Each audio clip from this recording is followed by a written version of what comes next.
இனி தமிழ்நாட்டில் செயல்படுகிற 37,416 அரசு மற்றும் அரசு உதவி பெறும் தொடக்கப் பள்ளிகளில் படிக்கக்கூடிய 20,59,000 மாணவர்கள் டெய்லி காலையில சூடா சுவையா சத்தா சாப்பிட்டு கிளாஸ் ரூமுக்குள்ள தெம்பா நுழைய போறாங்க.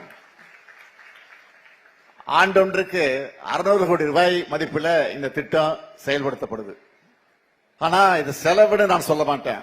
இது ஒரு சூப்பரான சோசியல் இன்வெஸ்ட்மெண்ட். இது எதிர்காலத்தில் நினைச்சு பார்க்க முடியாத அளவுக்கு பல மடங்கு லாபத்தை தமிழ் சமுதாயத்துக்கு தரப்போற முதலீடு இது. எந்நேரம் தமிழ்நாட்டு மாணவ செல்வங்களை நம்பி அவங்க திறமை மேல, அறிவு மேல, ஆற்றல் மேல நம்பிக்கை வச்சு தமிழ்நாடு அரசு இந்த முதலீட்டை செய்யறோம். நீங்க எல்லாரும் நல்லா படிச்சு முன்னேறி தமிழ்நாட்டோட வளர்ச்சிக்கும் உயர்வுக்கும் பணியாற்றினா அதுதான் இந்த திட்டத்தோட உண்மையான வெற்றி.